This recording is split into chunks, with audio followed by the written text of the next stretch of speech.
speak about. For John baptized with water, but in a few days you'll be baptized with the Holy Spirit. Praise the Lord.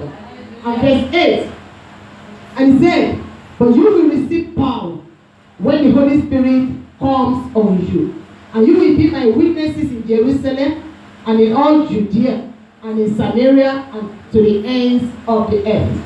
And you will be my witnesses when what? When his power has been released upon us. Praise the Lord. So the promise of the Holy Spirit to every believer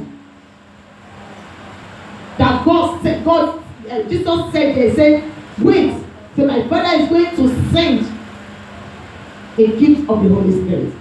So that is a spirit, that is a gift of God to every one of us, which we all must receive and which we all should have. Praise the Lord. Amen.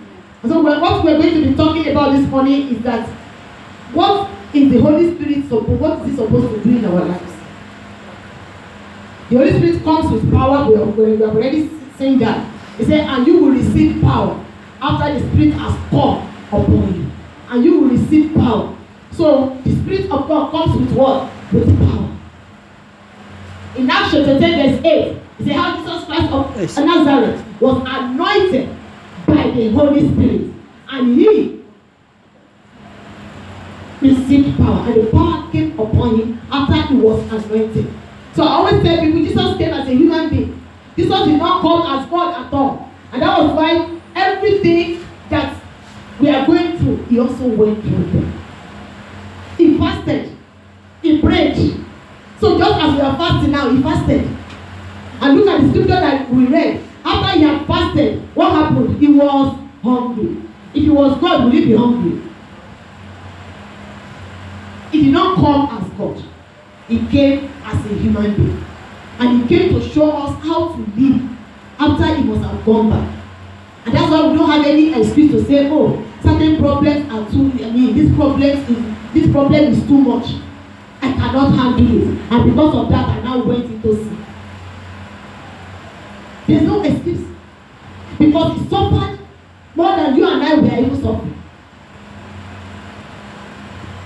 So we don't have any excuse not to rise up as Christians and do the right things. The devil tempted him, and the devil is tempting us every day. Tempted him with wealth, with fame, with everything that the devil is tempting us with today. But Jesus did not fall as a human being. So we can carry the anointing of the Holy Spirit and begin to walk in sin. So when believers are baptized by the Holy Spirit, they begin to operate in the power of the Holy Spirit. They cannot operate in the power of the evil spirits. Satan cannot operate in you when you carry the power of God, except you don't carry the Holy Spirit. Except you don't carry the Holy Spirit. And you can't operate in the two powers at the same time. Praise the Lord. One must give way to the other. When it is the evil spirit that is operating, what happens? In fact, before the evil spirit begins to operate, what will happen? The Holy Spirit has already left. Not is even living, has left. The moment you are already thinking, having a negative thought in you, before you start thinking about what you are thinking, the Spirit of God has left.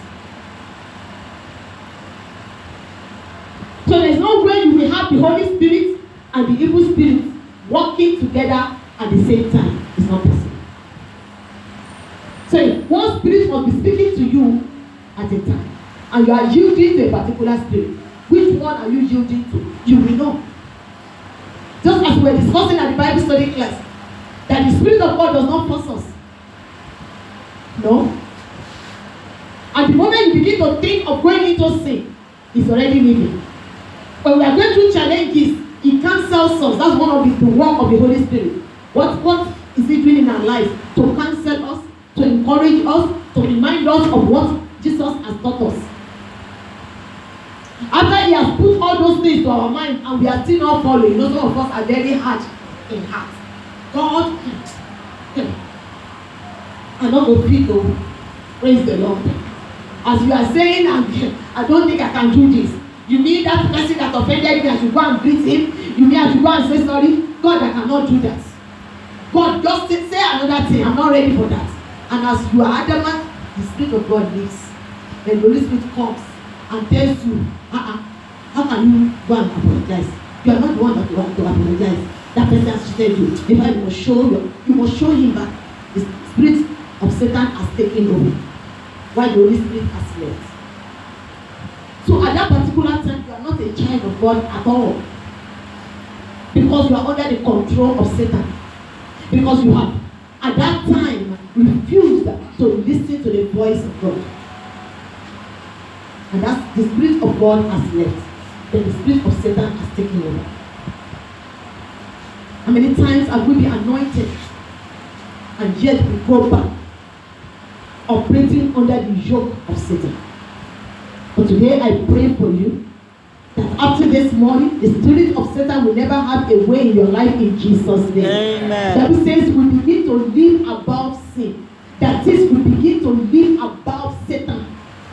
He said the blood of Jesus Christ has cleansed us from the spirit of Satan and the spirit of sin.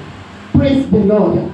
The spirit of disobedience is the spirit of Satan, and you will no longer be found walking in disobedience in the name of Jesus. Amen. In all areas. In all areas. Is he a wife to the husband, or a child to the parents, or an employee to employer, or even employer to employee, or even husband to wife? We must all be checking ourselves at all times to make sure that we are not offending God, to make sure that we are doing the right things. Praise the Lord. To make sure that we are not disobedient in any way. If you are owing somebody, don't assume that that person has written it off. No matter how long it takes. If you don't have the money at that time, you must have it at the back of your mind that you are owing somebody. If that person does not ask you, call the person, I was owing you. It's possible the person has forgotten. If the person is going to tell you, leave it, let it come from the person, leave it. Not try to manipulate and maneuver. That is a spirit of manipulation, spirit of Satan. And at one point or the other, we find the devil trying to use us in that area. Just because we don't have the money, you want to accuse certain things that you know that it is wrong. Praise the Lord. That you know that it is wrong. God will never back us up. And you will pay it. Even if you don't give it to that person, God will remove it from your pocket. So it's going to affect your finances. It's going to affect your health. It's going to affect everything. We need to be very, very careful. I always give example of the people working with government. When they retire, you don't see anything in their lives. Why? Because they have lived their lives cheating. And they thought they were cheating government. They thought government was nobody. Every government is God. Every government, God put every government in place. So you are not cheating just an empty space. You are actually cheating God. Because the Bible says every government has been put in place by God. Either that government is wicked or nice.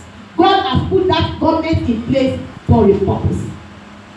As bad as the government of Abacha was and everybody was cursing, there were some people that God used that government to revive their lives, to train, to discipline. Are you understanding it? Just as we are complaining now, some people are getting disciplined. Praise the Lord. It could be you, it could be me. It could be our excesses, it could be wastefulness. God is using it to discipline us. He's using it to change us. He's using it to mold us. Some of us don't know how to manage. Some of us don't know how to give. Some of us don't know how to, the way we have been living. Then we discover that gradually we begin to change. Some of us are so proud. Certain food that you think you could not eat before. When the economy is not good, you begin to eat it. Praise the Lord. Because you ask yourself, what you are rejecting, some people are paying for it. Are we getting it? Yes. So everything that happens, God has a purpose for it. In the first place, days you are not supposed to borrow. And if you have borrowed, for instance, these days I discovered that people can't do business without at least taking loan. Which, if you know that it is business and you are from there, you are going to be paying back, it's allowed. But that's when you don't have where you will pay, and you go and borrow money, and you don't know where you will pay, you will suffer for it. God is not going to back you up at all. If you take a loan from bank, for instance, to do a business, of course, there's a paying back plan. They call it paying back, how you are going to be paying back. And you have it in mind that I'm going to be paying this money back exactly the way they have told you. Not when you have it in mind that you are going to run away with the money. Not when you tell your friend or tell somebody, please borrow me 5,000 there, I will give you tomorrow. When you know in your heart that there is no way you are going to see that money tomorrow, you will be disgraced.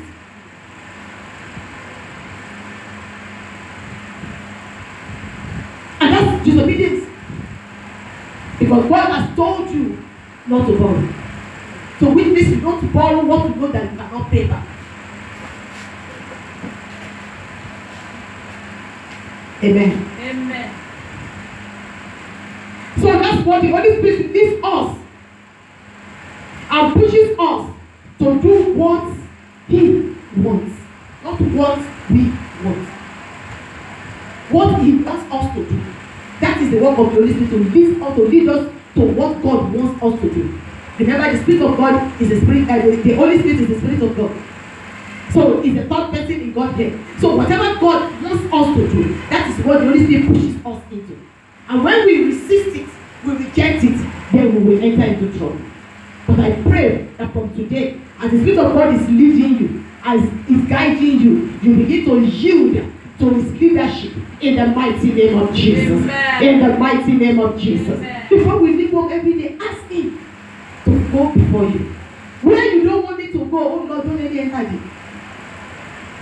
Every relationship that you don't want in my life, begin to severe it now. Cut it off. If I don't let people remember that person's name again. God has a way of separating us if we only follow, if we are ready. Like we said this morning at the Bible study class, He gives us choices. It is your choice. God will never choose for you. He will not choose for you. He will only guide you into doing the right things. So you either want to do it or you don't want to do it. It's a choice. And for every choice that we make, definitely has what? Consequences. And when you have made your choice, then you'll be ready to face the consequences. You don't tell somebody that is the devil. The devil did not push you into it because you had a choice. To either listen to the devil or to listen to God. You had a choice. So He needs us to do what He wants us to do. Always try making sure that we are doing the good things and acting unusually kind. Unable to live in bitterness. Being able to caution and control ourselves, our tongue, our utterances, our reactions. Being able to overlook hurts, because people will hurt us every day. If nobody has hurt you this morning, maybe as you are going, they will still hurt you. If they don't hurt you this afternoon, in the evening, somebody will hurt you. Every day they hurt us. Praise the Lord. Especially when you are married. Amen. Praise the Lord. So I tell people, Christians, if you are not married yet, you can't live you. I don't believe they are Christian. Because it's inside marriage you learn how to tolerate and forgive. All kinds of insults you will see. If your husband does not insult you, or your wife does not insult you, in-law will insult you. Praise the Lord. Amen. And you must forgive. You must forgive. You must walk over it. So after the Holy Spirit anointed Jesus Christ, say how Jesus of Christ of Nazareth was anointed by the Holy Spirit and with power. So when we are anointed, power is released with it. What is the power for? Power to do good, power to obey, power to follow, and power to exhibit God's characters. Because you can't carry the Spirit of God and be exhibiting the characters of Satan. Power to exhibit God's attitude. This power is there, and power to subdue Satan. Praise the Lord. When we read that scripture, we saw that Jesus, when he was talking, he was anointed and he was able to cast out demons. Remember, I am saying it again. Jesus acted as a human being when he was here, not as God. Because I hear a lot of people, when you read the scripture to them what Jesus did, they say Jesus was God now. So he could do that. I said, no. He was a human being then. So what he did, and when he was living, he said, greater work than this will you do. What he did, you and I must do it. We have the capability. We have the unction. We have the word. What he did, you can do. And he says you will do more than he did. Because he did not stay long. And you are still here. Which means you are able to do more. Praise the Lord. Praise the Lord. Amen. And that verse 8 of Acts chapter 1, it says, let's look at it again. Acts chapter 1, verse 8. So, but you will receive power when the Holy Spirit has come upon you. And you will be my witnesses. So it takes the power of the Holy Spirit to be able to witness for him. Without the Holy Spirit, you cannot witness effectively. You can speak about the word, but you cannot convince people. If you are not able to convince somebody right now, it's because the power of conviction, the power of the Holy Spirit is not backing you up yet. And those are the things we are going to pray for this week. That Lord, release, as you release your power upon me, the power to witness, the power to win souls, I receive from you today. As you are receiving the anointing, those are the things you are going to be receiving from him. In the name of Jesus. Amen. In the name of Jesus. Amen. You can talk about the Bible. You can talk about God. But you can't witness convincingly without the Holy Spirit. You can't. You can't witness convincingly without the Holy Spirit. Why? Because your life is that witness. And it's the Holy Spirit in your life that is witnessing. Your life is the witness. Your life is your conviction. So can people see the Holy Spirit in your life? Can people see the Spirit of God in you? Are you a kind person? Are you somebody who is ready to fight at any little thing? So let God wait till this one will settle it now. Praise the Lord. When you say, sister, but you're a Christian, say, I beg, put that Christianity aside first. Amen. Later we'll pick it up.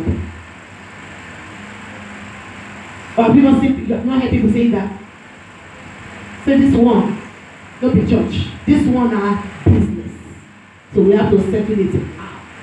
Praise the Lord. Amen. Our life is our witness, and it is not our thought. Amen.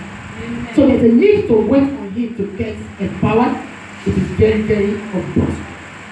Therefore, as we fast, we are actually saying as they were in a fast, the people were in a fast in Acts chapter 1, they were also fasting, the disciples, as they were in a fast, and they were praising, and they were worshiping God. They were together, they were searching the scriptures, and the Spirit of God came upon them. Just as we are together now, in a fast, in worship, searching the scriptures together, talking about the word of God, the Spirit of God is going to be released upon you today, in the mighty name of Jesus. Amen. What prayer does, prayer opens the door for the Holy Spirit to come in.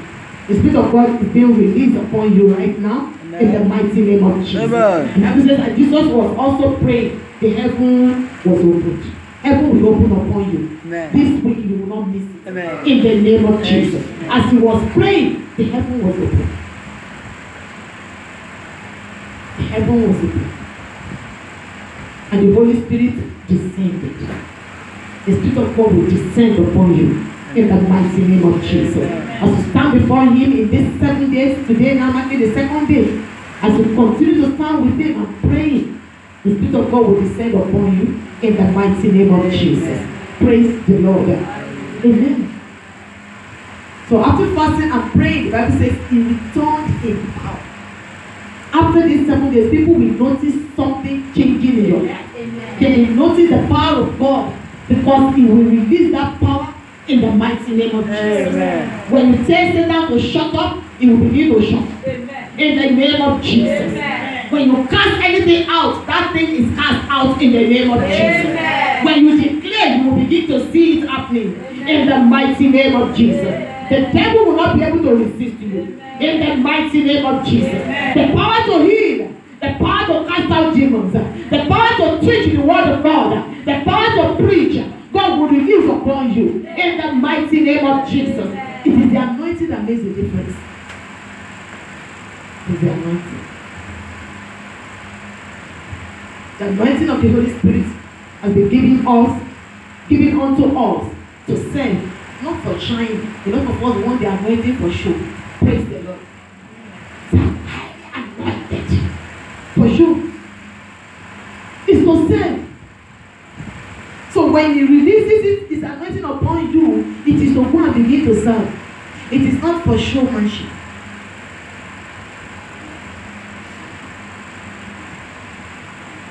It is not for title. Don't know. And some of us now, maybe very soon we are going to have title. And some are already posting outside like Brother Wisdom and a pastor. Let the anointing show. Praise the Lord. To serve. Not to show. Not for show. For service. For service. For service. The Bible says Jesus was laying his hands. He was casting out demons. He was laying his hands upon the sick.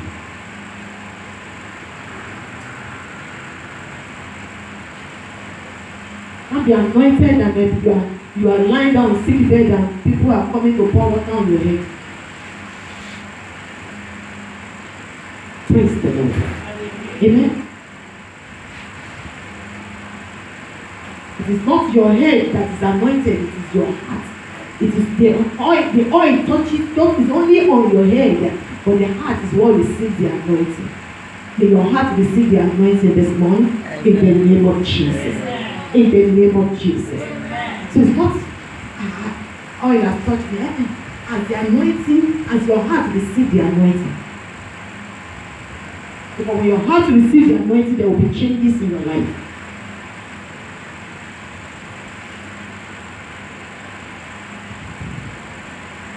And the anointing breaks you.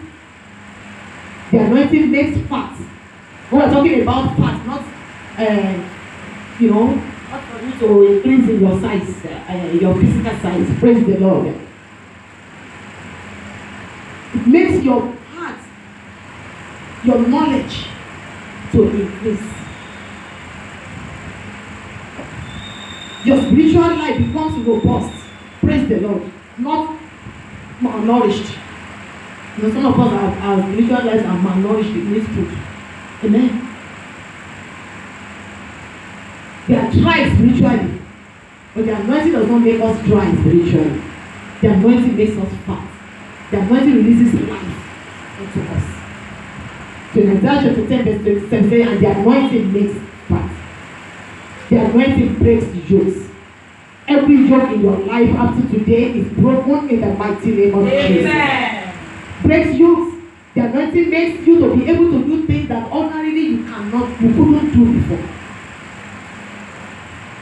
Maybe you were shy before, but after the anointing comes upon you, every spirit of timidity is destroyed, and the spirit of boldness is released upon you in the name of Jesus. Amen. We all know that Apostle Peter was a very shy man, very timid man when Jesus was with them.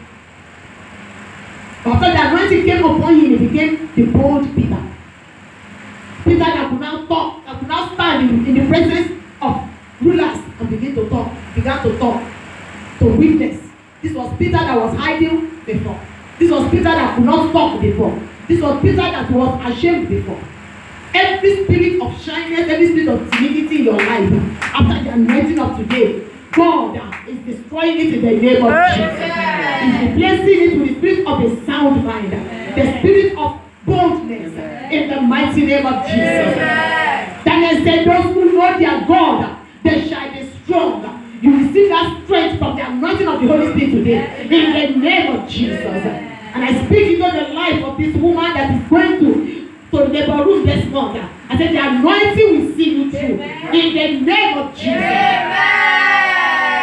The strength to bring forth, receive it now in the name of Jesus.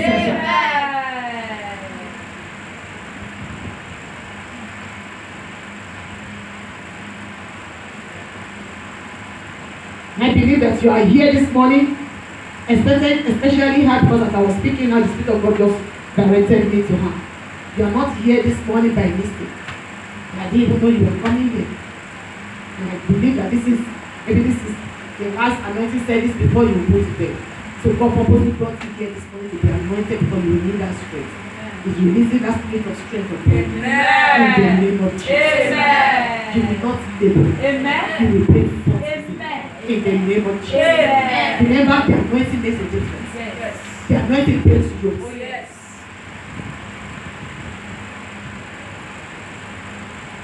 That's what the anointing does.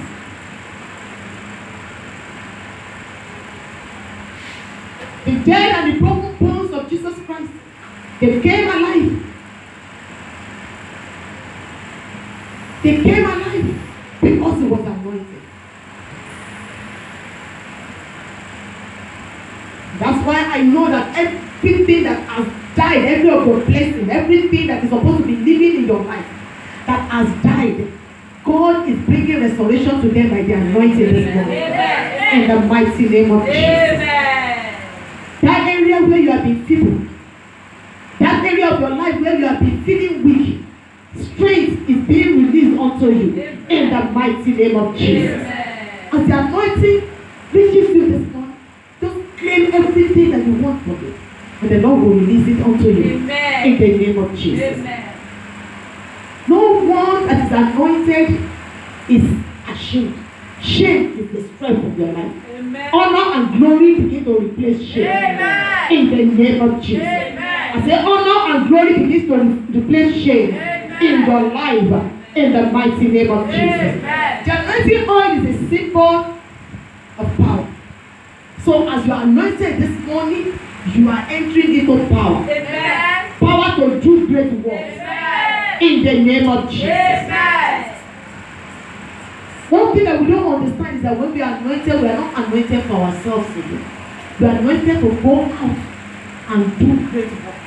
We are anointed for the assignment that God has given to us. And that's why we are being anointed this morning. Because what we are going to be praying for tomorrow now will be inquiring. God asking God to show us our assignment.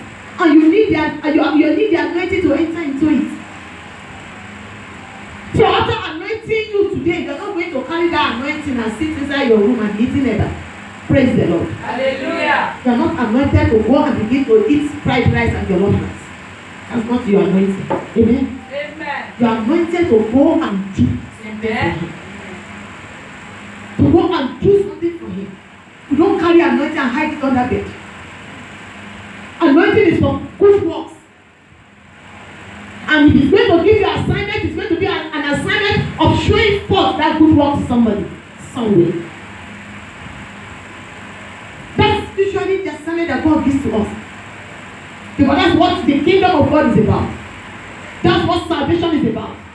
In order to reach out to people. And that anointing you have seen it, you can't even witness. After this, there are people in your company who will be looking for you.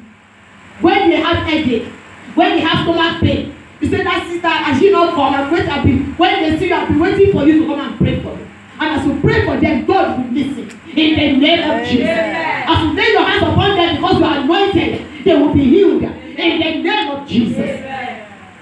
You need to have that. You need to be expectant. You need to be ready. Not getting anointed and you forget what the anointing is for. Because until you remember that you are anointed to do good works, you will not be able to. Until you know what you are anointed for, you can't do it. You are not anointed to go and curse. You are anointed to bless. Praise the Lord. Say, now I have been anointed. Everybody inside that compound has been disturbing in their trouble. I'm going to show them that I am an anointed child of God. Praise the Lord. And that's why you wake up in the night and you begin to make curses. Because me, as I am anointed right now, fire is around me now. You have to take that anointing first to go and reach out to be a blessing. In fact, you don't even need to curse before people who need curse will begin to receive their curses. You don't need to open your mouth to curse them before they are cursed. He said, touch not my anointed. They tried, they are cursed. They tried, they are finished. Is it not the one you know? Do you know how many that you don't know? That are suffering on your behalf right now because they dare to touch you. Because they dare to touch what belongs to you. Because they dare to touch your children. Because they dare to even touch anything that concerns you. They will begin to receive their punishment. You don't even need to curse them. They are perpetually under a curse. Touch not my anointed. So from today you become a touch not. Amen. In the name of Jesus. Amen. Your children become touch not. Amen. In the name of Jesus. Amen. Touch not. You go ahead and be blessing them. But let them plant evil and see whether the evil will not pour on their heads.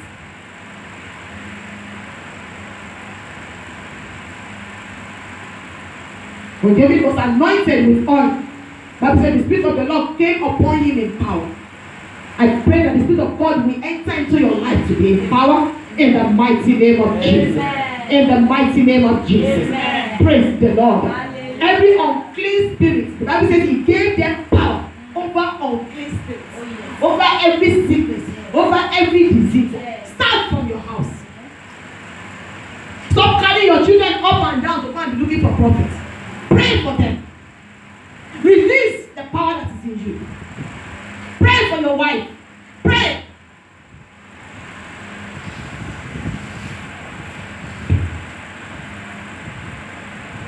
You carry anointing, you walk and you gather the money to go and keep the doctor.